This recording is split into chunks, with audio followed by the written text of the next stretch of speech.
taji za nyota 12. Mwanamke yule wa Ufunuo 12 aliyevikwa jua na mwezi chini ya miguu yake, taji za nyota 12. Hilo ni kanisa lake Bwana Mungu duniani, lisilofananishwa na makanisa yote.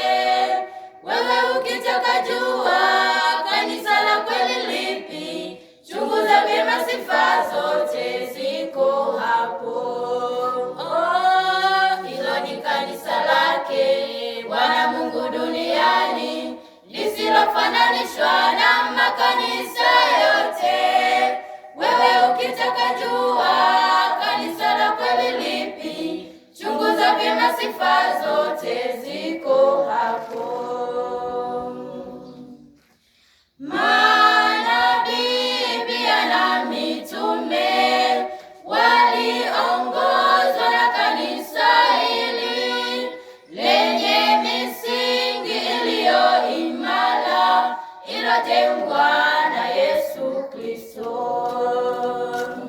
Manabii pia na mitume waliongozwa na kanisa hili lenye misingi iliyo imara, iliyojengwa na Yesu Kristo.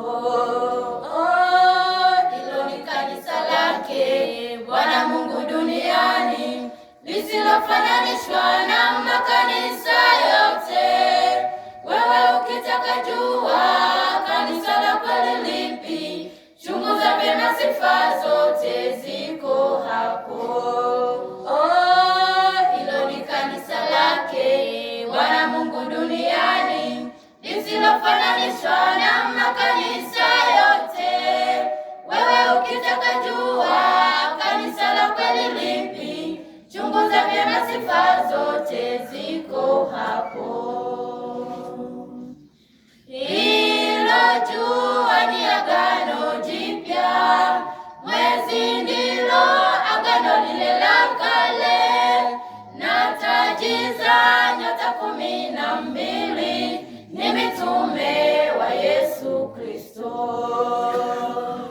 Hilo jua ni agano jipya, mwezi ndilo agano lile la kale, na taji za nyota 12 ni mitume wa Yesu Kristo. Wewe unazitii nuru za agano jipya, na agano la kale lote unalifuata. Mitume walivyoenda ndivyo na wewe waenda, tafakari kisha ufanye uamuzi. Wewe unazitii nuru za agano jipya, na agano la kale lote unalifuata. Mitume walivyoenda ndivyo na wewe waenda, tafakari kisha ufanye uamuzi. Hilo ni kanisa lake Bwana Mungu duniani, lisilofananishwa na makanisa yote. Wewe ukitaka jua kanisa la kweli lipi, chunguza vyema, sifa zote ziko hapo. Hilo ni kanisa lake Bwana Mungu duniani, lisilofananishwa na makanisa yote. Wewe ukitaka jua kanisa la kweli lipi, chunguza vyema, sifa zote ziko hapo.